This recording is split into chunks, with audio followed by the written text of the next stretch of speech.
Fala, turma, seja muito bem-vindo a mais um episódio do Redcast, podcast da Rede que foi elaborado, que foi idealizado para ajudar você, empreendedor, a se dedicar a cada dia mais, de uma forma mais estruturada, ao crescimento do seu negócio. Aqui a gente vai tratar sempre de assuntos aplicáveis ao teu negócio, independentemente do tamanho, do porte, do segmento que você atua, e sempre vai ser um prazer, claro, estar batendo esse papo com você. Sou Leonardo Aguiar, o seu host, e hoje tenho o prazer de receber aqui no Redcast um cara que entende tudo de LGPD, Rafael Pimenta. Seja muito bem-vindo, Rafael, CEO, fundador da Data Secret.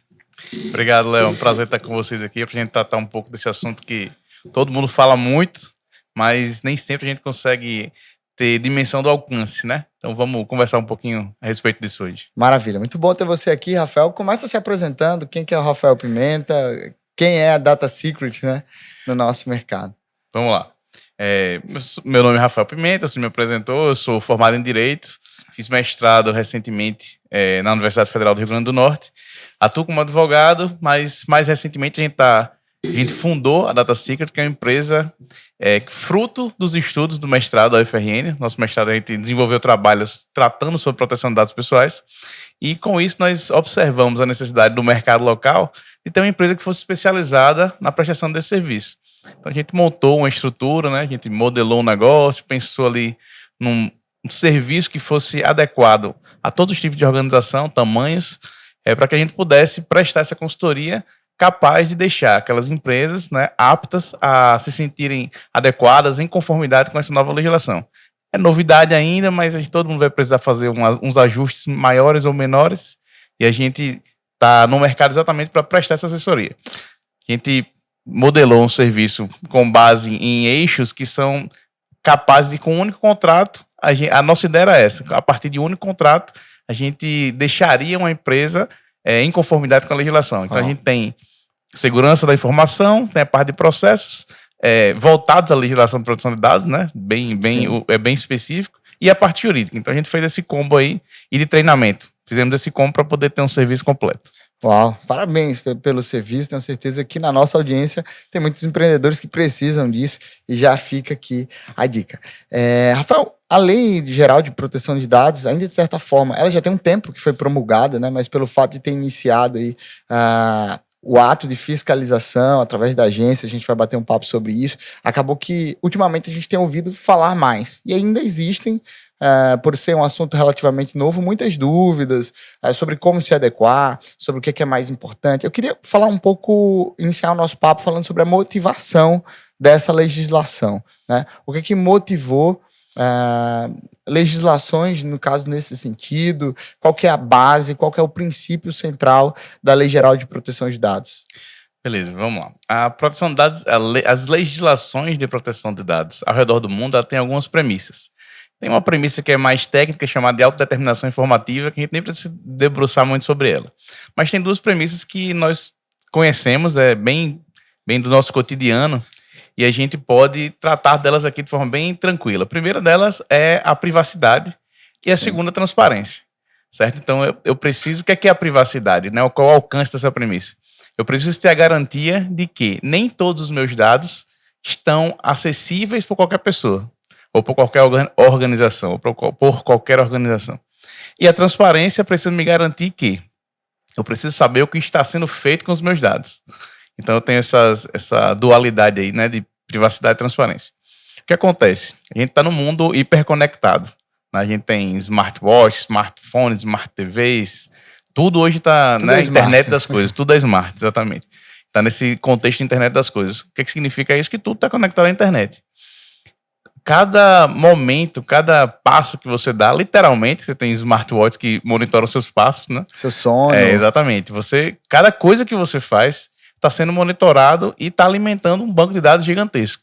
Sem que nós soubéssemos, essas informações nossas, né, são de nossa propriedade, as informações são nossas, elas estavam sendo mineradas e processadas, utilizadas por grandes corporações para ganhar dinheiro em cima desses nossos dados, sem que nós nem soubéssemos.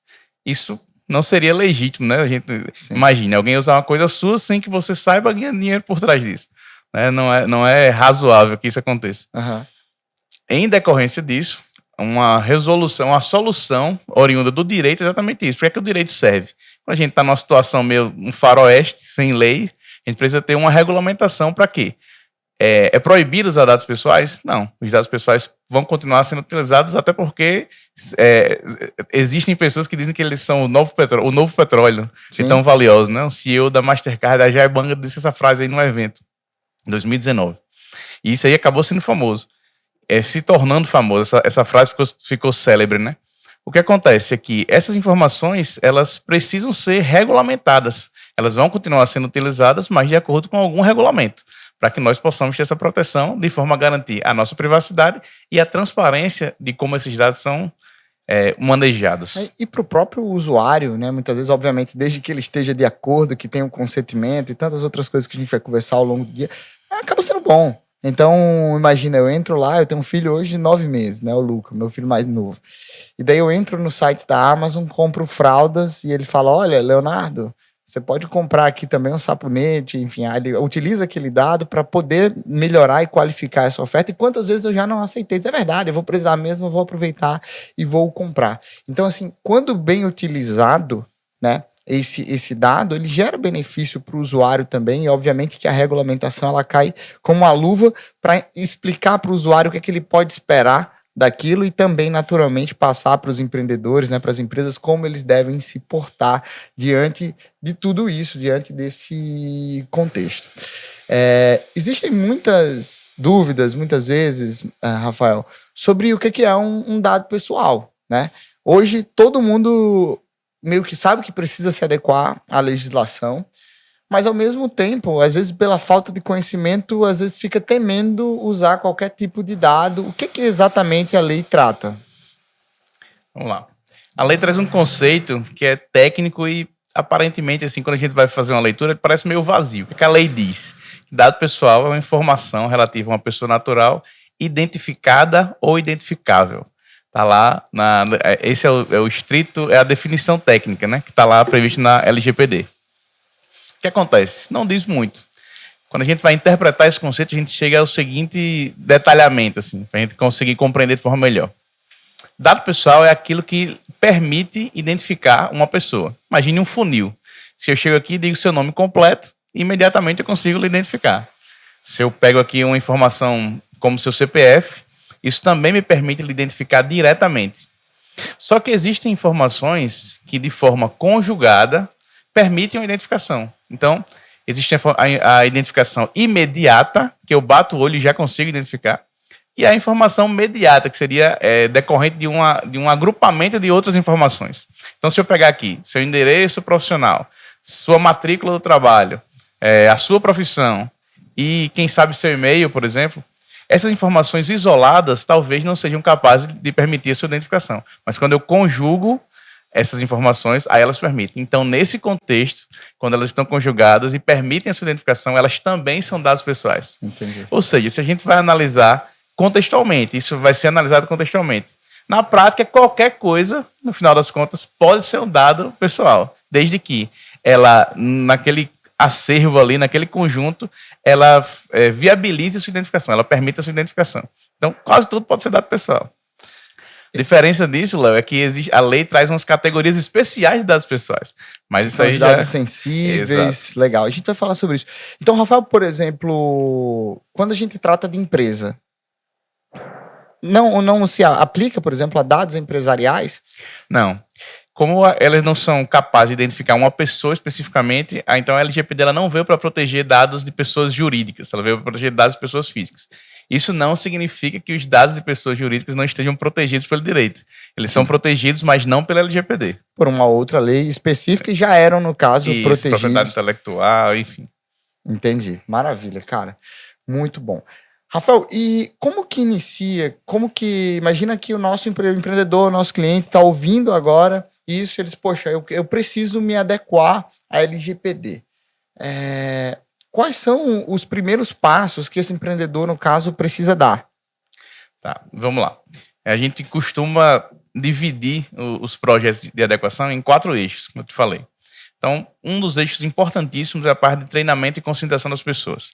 Por quê? Porque as pessoas são um elo frágil. Não adianta nada você elaborar documentos muito bem escritos ou até de fácil entendimento, que é o que a lei preconiza. A lei pede que esses documentos sejam de fácil compreensão. Se você, no final das contas, aquela pessoa lá que vai pegar o pendrive, vai colocar qualquer um pendrive no seu computador sem atentar para isso. Aí eu falei do pendrive exatamente para puxar o segundo eixo, que é o eixo de segurança da informação. Por quê? Porque nós temos dados arquivados fisicamente, em papel, e a LGPD também se aplica aos dados arquivados em papel, né? Independente do banco de dados, se o dado foi coletado, ele está em poder da empresa. Se você tem lá um acervo das fichas dos seus funcionários, repleto de dados pessoais, de informações bancárias a informações de filhos. São dados pessoais, embora estejam em papel, eles também são alcançados pela proteção da LGPD. Precisa se preocupar com isso também. E os dados de sistemas, né? Todo mundo usa milhares de sistemas, aqui desde as soluções de Gmail do Google, talvez, até sistemas específicos que a gente usa aqui na nosso cotidiano empresarial. Esses dados também precisam ter uma proteção. Então é que a gente entra, é aí que entra o eixo de segurança da informação. A gente vai precisar ver, existem medidas de segurança adequadas? Existe algum tipo de criptografia precisa, é necessária? Quem tem acesso a esses dados? Existem alguns mecanismos de proteção, antivírus, sistemas operacionais atualizados, existe uma equipe que monitora isso. Beleza, isso aí a gente pode fazer. Às vezes a gente vai ampliando aqui, né, a aplicação, mas às vezes a nossa empresa se resolve com a atualização do Windows e uma atualização do antivírus. Né? Vai depender, os projetos vão depender do tamanho das empresas. O outro eixo é o eixo de processos, por quê? Eu preciso analisar o ciclo de vida dos dados pessoais. A LGPD, ela diz que ela se aplica às operações de tratamento de dados. O problema é que o conceito de tratamento de dados é absurdamente gigante para a LGPD. Ele vai desde o acesso. Ora, o acesso é o quê? Visualizar. Você visualizou o dado, você teve acesso a ele. Então, você vai desde o acesso até a coleta, a produção e até a eliminação do dado. Ou seja, você tem um ciclo completo. É de onde o dado entra na sua empresa até onde ele sai. Como ele entra e de que forma ele é eliminado. Se você imprime um papel repleto de dados pessoais e depois que você não precisa mais dele, você vira e usa como rascunho, você está eliminando de forma adequada os dados pessoais. Ou se você simplesmente amassa e joga no cesto de lixo, talvez não seja a forma mais adequada de eliminar. Eu vou picotar, usar uma desfragmentadora, nos casos empresas maiores, talvez incinerar. Então, o processo, esse fluxo de dados, de onde ele entra até onde ele sai, também é um ponto importante. E por último, eu deixo por último até de forma proposital, porque normalmente a gente relaciona que quem entende de lei são advogados, né? Então, na LGPD, quem entende é advogado. Mas eu deixo por último de propósito, porque é um dos aspectos só da legislação. A legislação LGPD é uma legislação muito transversal, ela engloba todos esses aspectos. E a parte jurídica, né, vai aí entrar no desenvolvimento de cláusulas contratuais adequadas à legislação de proteção de dados, elaboração de documentos, de políticas e etc. Então a gente tem esses 4 eixos. Como é que o empresário, nosso amigo empresário, pode começar a se preparar para a LGPD? Tendo atenção a isso, tentando treinar, conscientizar a sua equipe, tentando visualizar alguns elementos de segurança da informação para deixar sua estrutura mais segura, tentando identificar aonde estão os dados pessoais, desde o início até o fim da cadeia. Inclusive, no artigo 37, a lei... Todo mundo, de colaboradores, de clientes, parceiros, fornecedores. Todo mundo. Se é possível identificar um CPF que está por trás daqueles dados, esses dados precisam ser protegidos. Precisam ser protegidos, exatamente. Legal. Perfeito. Então, assim, toda essa cadeia... E, por fim, a elaboração dos documentos. Então, aí talvez a gente tem aquelas soluções que são meio fast foods, né? Que a gente vê uns modelos mais prontos. São suficientes? Normalmente não, porque a gente precisa analisar o detalhe. Sua empresa minha empresa pode ser até do mesmo ramo de outra, mas os meus processos internos quase necessariamente são diferentes, né? A forma como eu faço é diferente da forma como meu colega faz. Então esse detalhamentozinho é importante que esteja, porque senão você vai ter um documento vazio, né? Que ele é totalmente inócuo. Exatamente. E como que a justiça lida com isso? Assim, diante de um caso, de um vazamento de dados, e quando você se pega, você se dá de cara ali com uma documentação que ela é genérica. Pois é perigoso. A gente está numa situação, num momento, num contexto de implantação da legislação. Então a gente está aí na parte a gente vai passar por um processo de maturação disso. Né? Imagine que na década de 90, quando surgiu o Código de Defesa do Consumidor, o pessoal achava, isso aí não vai nem pegar, né? Porque é muita obrigação para os empresários e muito direito para os consumidores. E hoje a gente tem aí, né? A gente passou por um momento que as indenizações, por exemplo, eram altíssimas. E aí esse momento foi sendo ajustado, a gente foi tendo um momento de acomatação até que a gente tem um período de estabilização. Os direitos dos consumidores continuam sendo válidos, só que agora as indenizações elas são mais razoáveis. Então não é que a lei não pegou, é que ela precisou passar por um período de ajustes. É o que a gente vai ver com o LGPD provavelmente. Então a gente analisa, por isso que você está falando, o grau de culpabilidade. Por exemplo, digamos que teve um vazamento de dados e o cara estava fingindo que estava adequado, tentando fazer essas soluções aí. O grau de culpabilidade dele provavelmente vai ser maior e a indenização corre o risco de ser maior do que aquele que realmente se esforçou para fazer uma coisa, né, específica, voltada à realidade dele. Então isso aí assim, é o que a gente vê pela prática cotidiana, mas a gente ainda não tem muitos exemplos relacionados ao LGPD, porque ainda a gente está, querendo ou não, está no início. Bem no início, né? Esse assunto é um assunto, por um lado, é recente. A lei foi promulgada quando, Rafael? Já tem um tempo, né? A lei é de 2018. Aí a gente teve um período de 2 anos, que a gente no direito chama com um nome esquisito, chamado vacatio legis. Mas é só para dizer que ela teve uma suspensão de 2 anos para as pessoas irem meio que se acostumando com ela. Tá. Então, 2018 a 2020, ela existia, mas não era aplicável. A partir de 2020, ela passou a ser aplicável. Entre 2020 e 2021, ela era vigente já, mas ela não poderia, na verdade, as punições não eram passíveis de aplicação. Então, assim, só que a gente está em 2023, né? Então, de 2018 para cá, a gente já teve uma evolução, assim, significativa, e embora no Brasil as coisas sejam mais morosas, a gente não parou o tempo inteiro. Então, desse período para cá, só fazendo um resumo rápido, a lei já existiu, já está vigente, as punições já podem ser aplicadas, a proteção de dados já virou um direito constitucional fundamental, já virou uma emenda constitucional, uma coisa bem... Assim, quem achava que não ia pegar, não tem como. Porque o negócio, além de ser um cenário internacional, a gente já tem na Constituição, que é a norma mais importante do ordenamento jurídico brasileiro.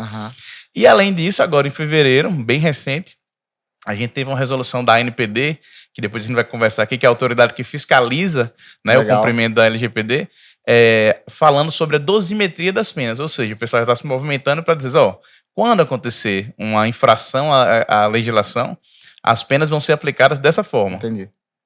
Maravilha, Rafael. E a gente trouxe à tona esse período, né, que foi promulgada a lei, para dizer assim que já tem um tempo, na verdade, né? Então a turma tem falado agora, porque agora a letra da lei, de certa forma, pode ser usada para punir. E aí, já puxando esse gancho de que, assim, hoje o empresário vê, muitas vezes, a Lei Geral de Proteção de Dados como mais uma obrigação, tipo, mais uma chatice, mais uma burocracia do governo que ele precisa cumprir, quando, na verdade, também existe uma possibilidade, uma estratégia de você trabalhar bem esses dados e mostrar para o cliente que você trabalha de uma forma mais profissional. Mas antes ainda de entrar nisso, né, você falou da associação, na verdade, da agência nacional que regula, né, e que fiscaliza tudo isso. Como que você vê, na prática mesmo, essa fiscalização? Ela está acontecendo? Tá. A agência ela foi criada junto da lei. A lei criou a agência também. Na verdade, é uma autoridade, né? Autoridade Nacional de Proteção de Dados, a sigla é ANPD. Ela foi criada de forma meio que... Ela estava ali no início ainda, ela era totalmente independente, era um órgão vinculado ao Poder Executivo Federal. Então não tinha muita autonomia, estava lá. Só que na própria lei havia previsão de transformar esse ente, né, em uma agência reguladora, vamos chamar assim, uma autarquia de regime especial, tecnicamente falando hoje em dia. Mas o que é que isso significa na prática? É que ela tem muito mais autonomia, muito mais poder, inclusive estrutura econômica, estrutura administrativa, para poder iniciar essas fiscalizações. Na prática, né, você me perguntou, já está acontecendo? Já está iniciando, ela já recebeu algumas demandas para poder analisar, está produzindo materiais, a agência que a gente percebe é que os materiais são muito bem produzidos, inclusive. O que a gente percebe é que eles estão realmente querendo mudar essa cultura. Na prática, o que é que eles disseram desde o início, e eu acredito que ainda vão iniciar aí mais ou menos tratando dessa forma. A intenção da agência inicialmente é mais pedagógica, diz, você está tratando esse dado pessoal de forma equivocada. Ajuste. num prazo de tantos dias. Entendi. Tanto é que no regulamento da dosimetria, a previsão é que há uma gradação das punições. Vai começar ali com advertência, depois você vai para uma multa, depois você vai para um bloqueio de banco de dados. Então, assim, a gente imagina que é isso que vai acontecer. Entendi. Então, às vezes as pessoas mais próximas, a gente conversa e tem a impressão de que a coisa não pegou ainda, porque eu particularmente recebo todo dia ligações indesejadas, em vários momentos já usei, no caso, estratégia de recusar, de bloquear número. Ultimamente eu tô atendendo, ouvindo com muita atenção, depois pedindo assim generosamente, olha, deixa eu usar aqui meu direito de gestão sobre os dados. Exclua meu número do seu banco de dados, por favor. E é impressionante como isso não acontece do outro lado, né? E a gente vê, principalmente em companhias de telefonia, de internet, né? A turma que trabalha muito com telefone para vender acaba infringindo bastante e gerando, inclusive, no próprio empreendedor, né? Que está aí do outro lado nos ouvindo, a sensação de que, poxa, não está valendo ainda, a coisa não pegou ainda como tem que ser. E pode, inclusive, gerar a falsa imagem de que não é tão urgente assim essa implantação. Como você avalia isso, Rafael? Isso. Existem algumas obrigações que a lei nos traz e a gente pode visualizar e a gente já pode exercer esses direitos, né? Vou até trazer de novo o paralelo com o Código de Defesa do Consumidor. Hoje em dia é muito mais comum as pessoas chegarem e usarem esse argumento. Meus direitos de consumidor estão sendo violados aqui, né? Resolvo. Uhum. Já existem pessoas dando o chamado carteiraço LGPD, né? A carteirada LGPD, que é exatamente isso. É você chegar e perceber que seu direito como titular de dados está sendo violado e indo lá fazer reclamações. Acontece na prática, lá vai acontecer. Onde? Na autoridade? Isso, você vai começar, vai ser muito parecido com você deu o exemplo da telefonia, vai ser muito parecido. Eu não sei se os nossos colegas aqui, você já usou, por exemplo, a Anatel para reclamar. Eu já usei milhares de vezes. Evita inclusive várias demandas judiciais e resolve. Uhum. Na Anatel, pelo menos, é bem tranquilo, assim, várias demandas minhas pessoais já foram resolvidas por meio de um chamado na Anatel. Como é que deve ser? Como é que deve acontecer na prática? Você vai lá e entra no site de determinada operadora e uma das obrigações é que eles disponibilizem um canal de atendimento. Nas operadoras mais famosas que a gente conhece aqui, já existe esse canal. Então, se você for lá, vai ter um site chamado Portal da Privacidade, vai ter uma política de privacidade e vai ter um contato lá do encarregado de dados, que é a pessoa responsável pela gestão do programa de privacidade da empresa. É uma obrigação legal nomear essa pessoa. A lei prevê, inclusive, que recomenda fortemente que o nome e o contato dela estejam no site da empresa. Então, nessas empresas maiores já existem, já tem lá. Se for pesquisar direitinho, Portal da Privacidade, você vai lá e encontra, vai ter o contato do encarregado. Você vai fazer uma reclamação, vai formalizar uma reclamação para ele. Se isso não resolve, ele vai ter um prazo para resolver isso. A lei prevê 15 dias. Né? Se você precisar de mais tempo, você justifica, mas você tem que fazer um contato com você que está pedindo. Você está reclamando, você vai dizer, eu como encarregado vou ter que dizer, Léo, eu não consegui resolver em 15 dias, vou justificar, mas vou lhe dar alguma resposta. É direito seu. Não resolveu em 15 dias, não tive resposta. Aí você vai lá, aciona a NPD. Tem lá, hoje em dia, tem um campozinho, petição do titular. Aí você vai e abre a reclamação. Então, assim, isso já é recente, é bem recente, na verdade, mas já está sendo disponibilizado e eu acredito que a gente vai começar a ver algum resultado. Né? Exatamente, vai começar a ver algum resultado. Perfeito. Porque quando isso começa a mexer com o consumidor, né, com o titular do dado que está lá do outro lado, que está se sentindo incomodado, que está se sentindo, no caso, invadido, isso acaba, enfim, repercutindo. É interessante você trazer, né, sobre essa obrigação da lei. A lei, ela é horizontal para todo mundo. Houve até um instrumento complementar, salvo engano, que permitia um tempo maior de adequação para os pequenos negócios. Mas esse prazo também já foi, se terminou em 2021, né? Mas assim, independentemente, pelo menos o meu entendimento, me corrija se eu estiver errado, Rafael, sobre a lei, é que a lei ela vai ser aplicada de uma forma horizontal, porque os princípios, a privacidade do titular do dado, ela precisa ser preservada, como você mencionou, independentemente se é uma empresa de grande porte, uma corporação, ou se é um pequeno negócio que está ali por trás. É isso mesmo, né? Exato. A distinção aí vai ser o tamanho do projeto, né, que vai ser desenvolvido. Se você tem uma empresa menor, uma pequena empresa, microempresa, startup ali começando, você vai ter um pouco menos de trabalho do que uma grande corporação. Esse instrumento que você falou, instrumento normativo que veio, foi também editado pela ANPD, foi a resolução número 2 da ANPD, de 2021, salvo engano. Vou até omitir o ano, mas é o número 2, para não me equivocar. Mas o que acontece é o seguinte, seria inviável exigir dos pequenos empresários a mesma profundidade, a mesma proporção, o mesmo rigor que a gente exige de uma empresa gigantesca. Até né? porque o volume de dados que esse pessoal está lidando é muito menor, né? E isso aí foi o que você falou, é crucial, porque, por exemplo, se eu sou, em tese, uma pequena empresa, mas o meu volume de dados é alto, eu não me aplico mais como agente de pequeno porte. Entendi. Então, esse é um dos elementos lá. A lei traz alguns aspectos que você precisa considerar. Se você trata, por exemplo, se você tem um faturamento superior àquela previsão lá de 4,8 milhões para micro e pequenas empresas, você não se aplica mais como agente de pequeno porte. Uhum. Se você trata dados de crianças, ou dados de crianças e adolescentes, ou dados sensíveis, você não se enquadra mais como agente de pequeno porte. Me dá mais exemplos de dados sensíveis. Vamos lá. Dados sensíveis, a lei traz dados sensíveis como aqueles que têm um potencial de discriminação muito premente, assim. É uma coisa muito específica. CPF. Não, por exemplo, e a lei traz os exemplos. Então, origem étnica ou racial, dado sensível. Informações sobre biometria, sobre vida sexual, filiação a partidos, sindicatos, organizações religiosas, dados relativos à saúde, todos esses são informações que a lei considera sensível. Como decorrência disso, a lei percebeu que esses dados precisam de uma proteção mais rigorosa. Então, a consequência disso é exatamente isso. Se eu trato algum dado desses, que eu citei aqui, eu vou precisar ter um cuidado maior com eles. Né? Então, no meu registro lá de operações de tratamento, que é outro documento que a lei exige como obrigatório, eu vou ter que dizer, as medidas que eu adoto para isso aqui são essas e essas, porque são dados sensíveis, eu tenho mais rigor com o tratamento desses dados. Tratamento de crianças e adolescentes. É necessário o consentimento do pai, da mãe ou do responsável. Então, aquilo que eu falei para você sobre consentimento aqui, no caso das crianças e adolescentes, é obrigatório por lei. Ele precisa ter um documento assinado dizendo que autoriza o tratamento de dados. Por quê? Porque é um dado de pessoas vulneráveis, por natureza. Eles são vulneráveis, né, pela própria condição deles, de crianças. Então, precisa ter um cuidado maior com ele, e a lei também se preocupou com isso e previu isso expressamente. Isso inclui, por exemplo, imagina que o nosso cliente está fazendo um history para divulgar o serviço dele e acaba filmando, por exemplo, uma criança, um adolescente na sua loja.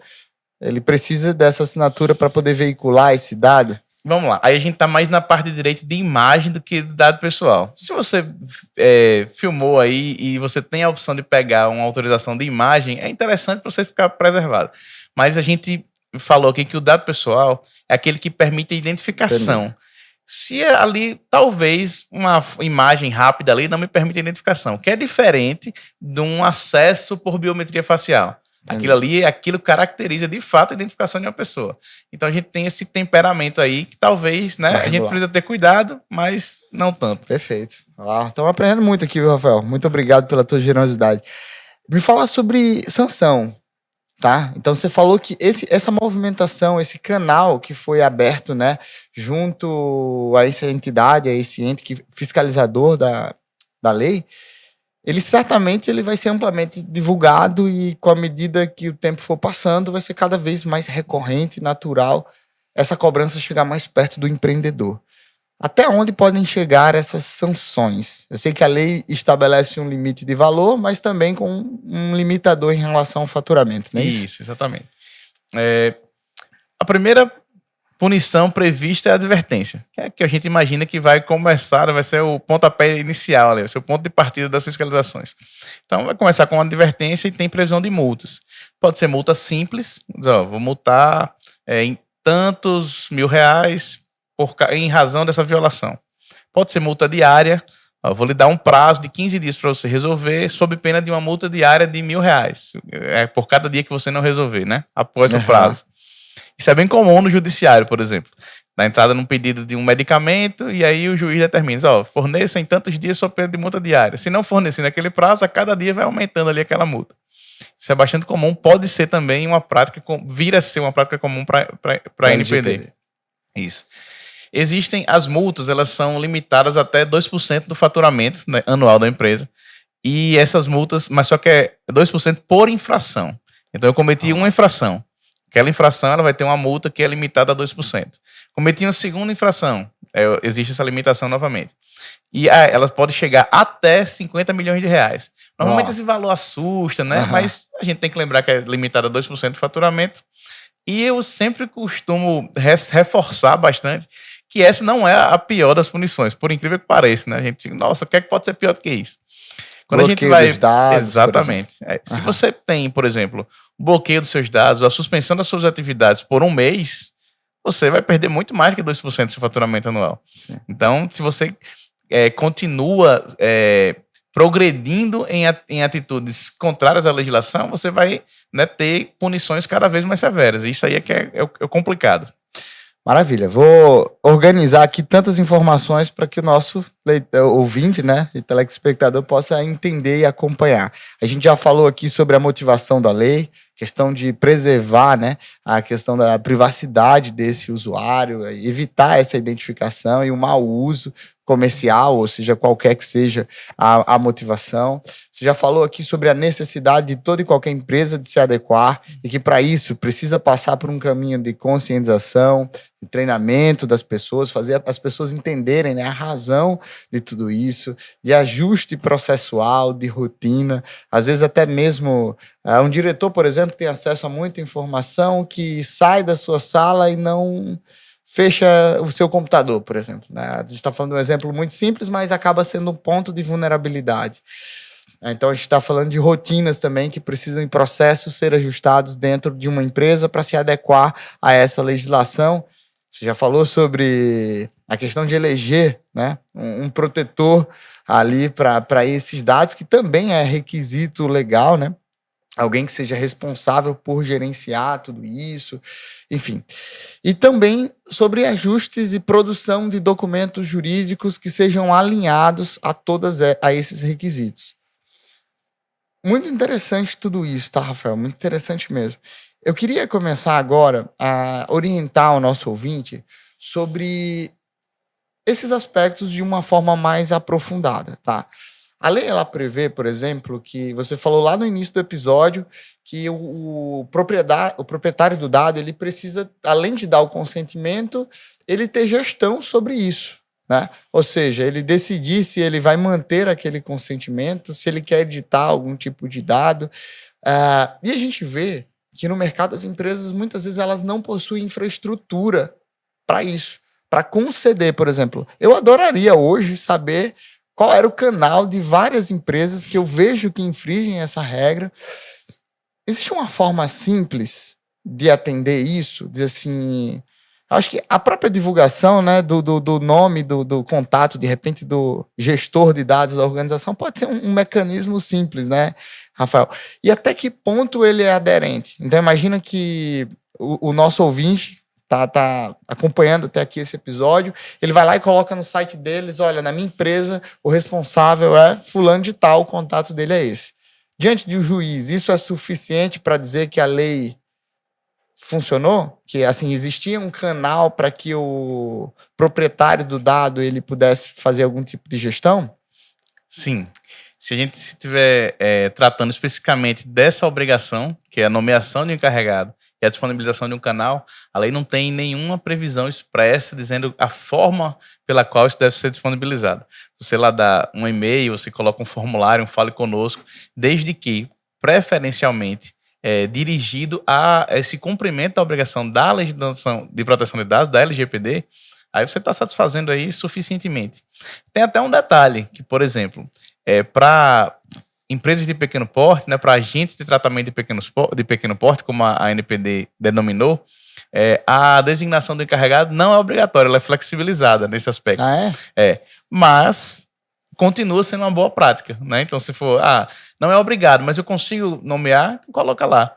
Mas o canal de contato não, continua sendo exigido. Então, separar, né? Então, tem várias obrigações. Então, você pode não nomear um encarregado. Se você for autorizado a não fazê-lo, né? Você se enquadrar como um agente de tratamento de pequeno porte. Mas o canal de comunicação precisa estar lá. Para que serve esse canal de comunicação?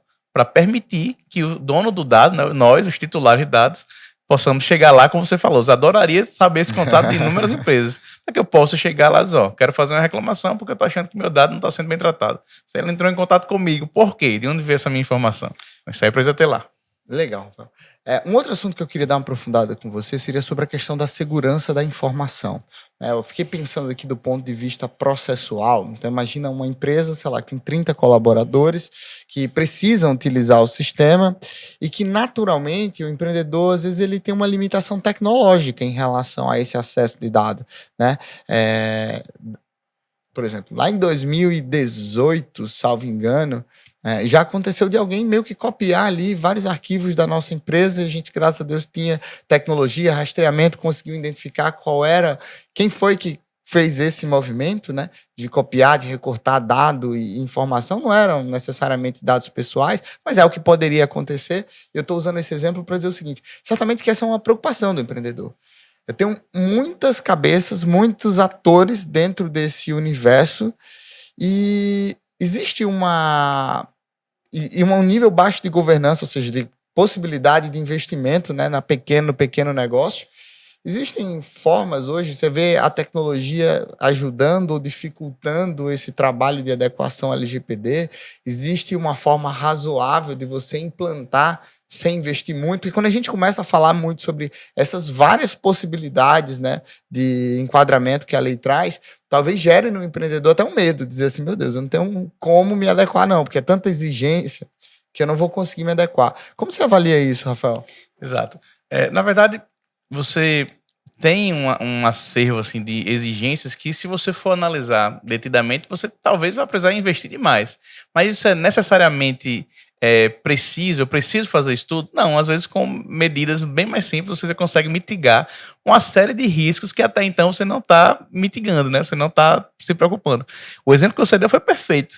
Saí do computador, bloqueei minha tela. Isso aí já é uma medida de segurança. Inclusive, é uma das medidas que a gente preconiza nos treinamentos. A gente fala exatamente isso. Legal. Lá o atalho é o Windows L. Tá no Windows L você bloqueia a tela e para você reacessar vai precisar colocar o login e senha.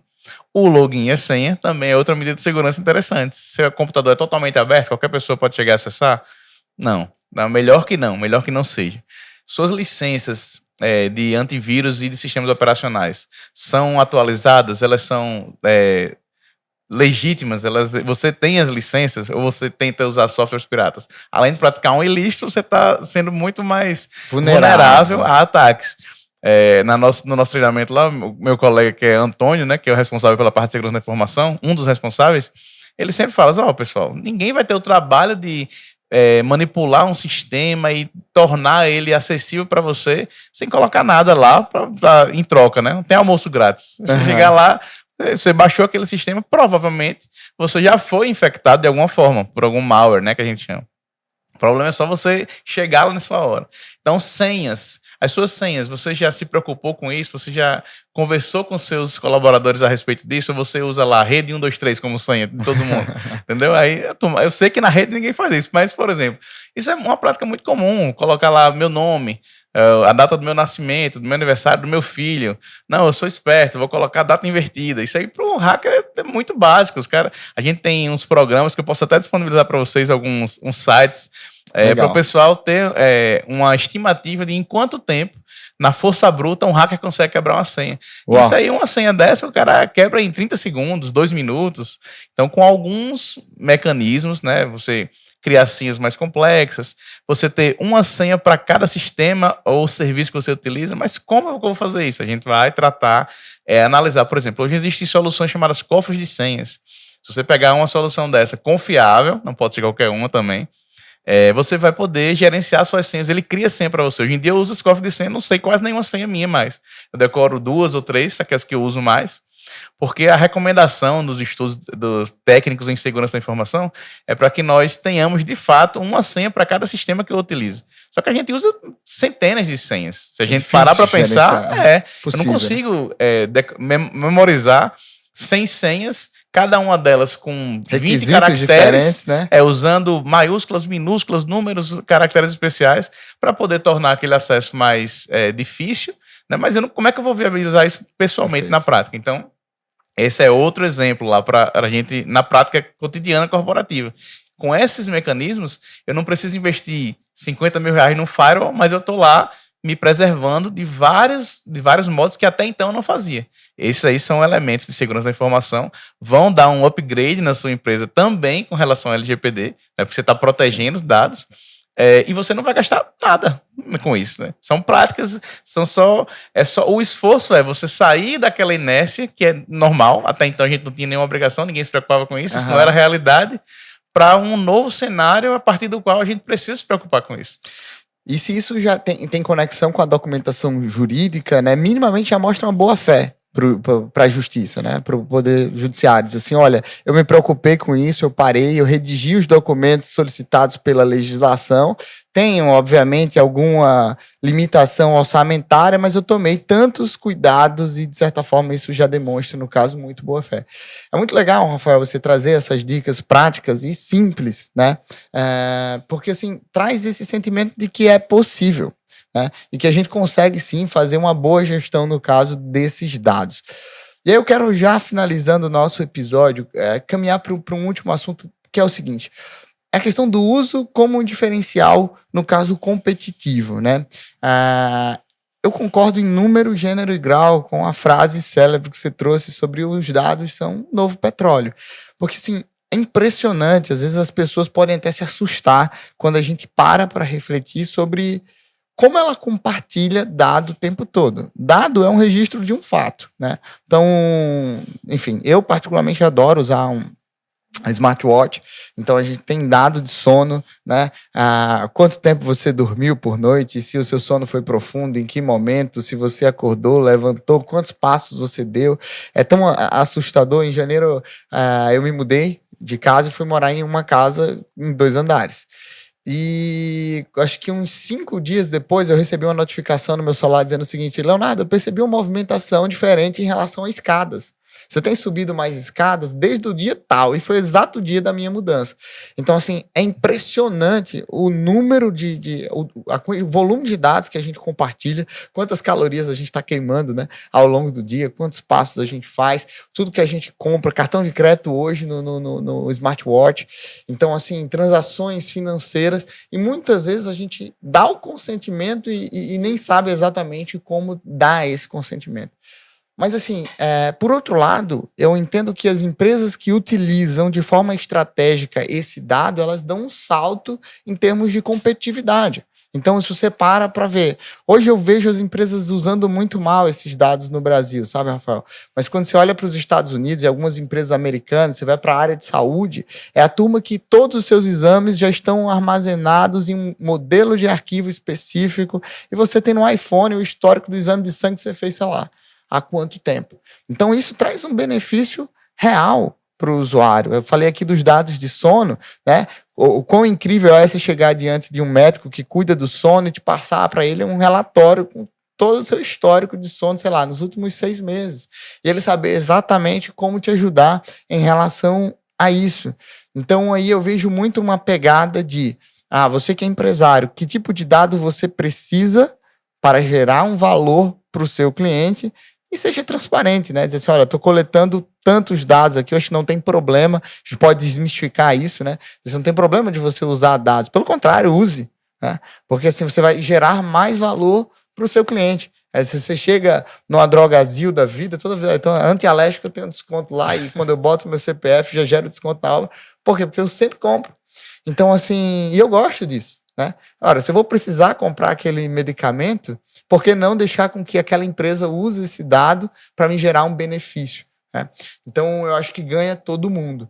Mas como que você percebe esse uso do dado como um diferencial competitivo e que pode ser amplamente, pelo menos no meu entendimento, ser amparado pela Lei Geral de Proteção? Não precisa ter medo com isso, né? Não. Vou contar uma história aqui para a gente ter uma ideia. Primeiro que essa discussão sobre proteção de dados pessoais, ela não é de agora, ela remonta à década de 70 na Alemanha. Isso aí então é bem antigo, a gente está falando agora. E dados são extremamente importantes, como você falou, também concordo que eles são valiosíssimos.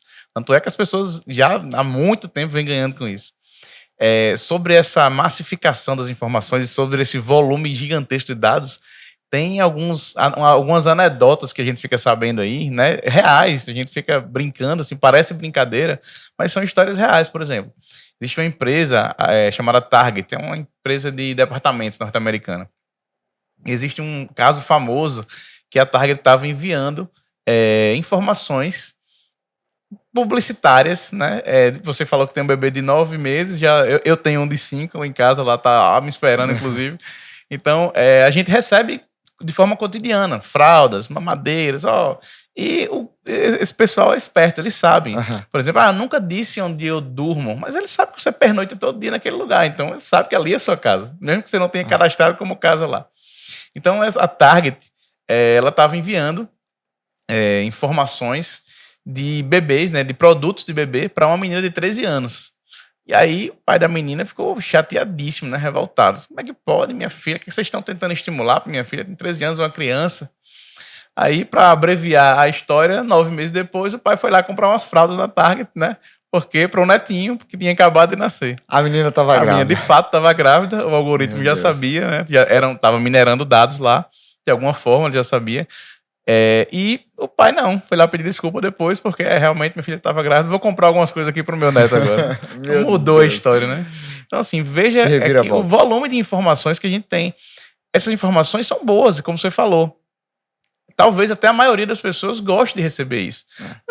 Quando eu recebo uma promoção de uma fralda que está muito mais barata do que em qualquer lugar aqui, eu vou lá e compro. Né? Talvez a adolescente assustada, pesquisando no Google, né, logada ali na conta dela. Sobre essa questão de gestação e tudo mais. E tem um detalhe até então, que a gente sempre tem essa impressão de que os nossos aparelhos, smartphones, computador, ouvem o que a gente fala.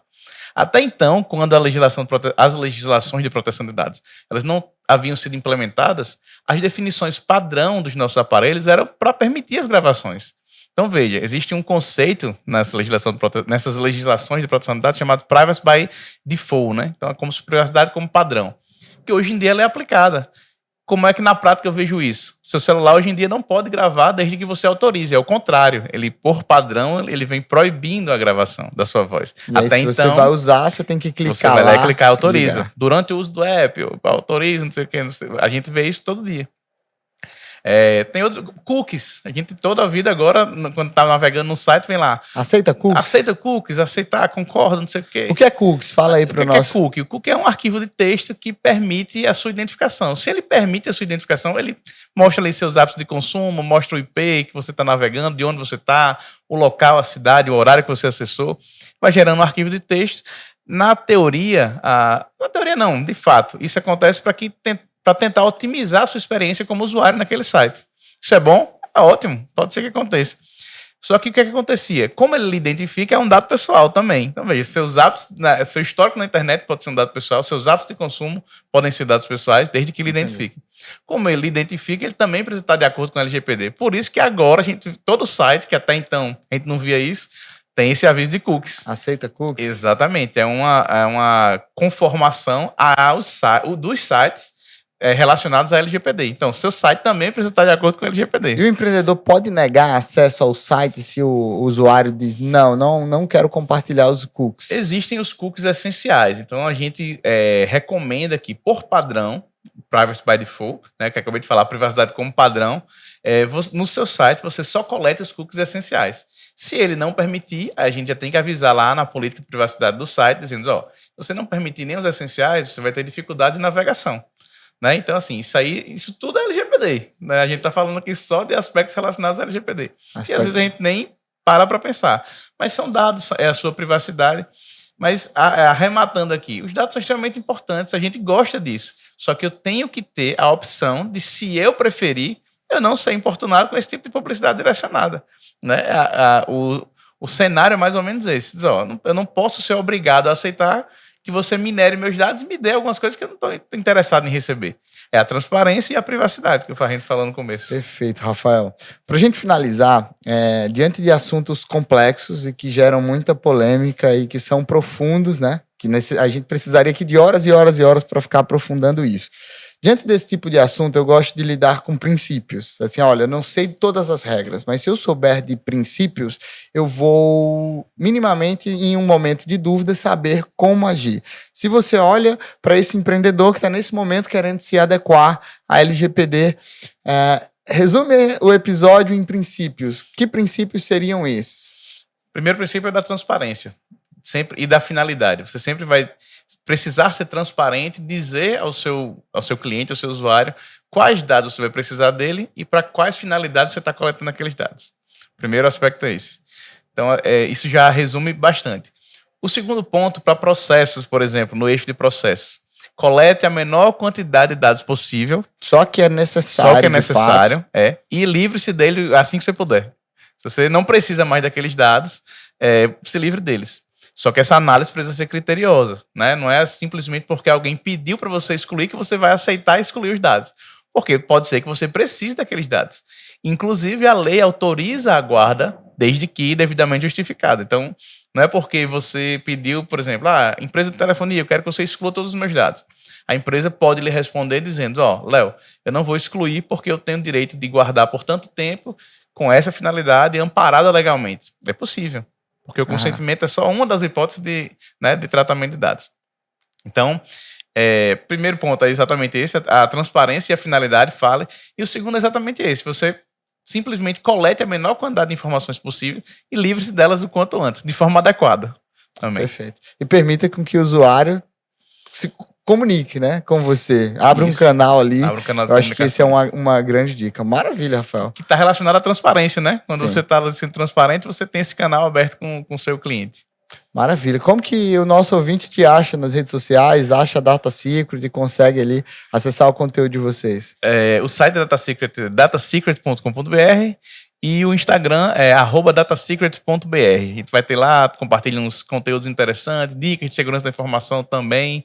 Tem um material bacana. Vocês podem seguir, vai ser um prazer tê-los lá conosco. É isso aí, Rafael Pimenta. Muitíssimo obrigado, Rafael, pela sua participação, por ter aceitado o convite e por tamanho, desenvoltura que entrega. Você entregou muito no nosso episódio hoje. Muito obrigado.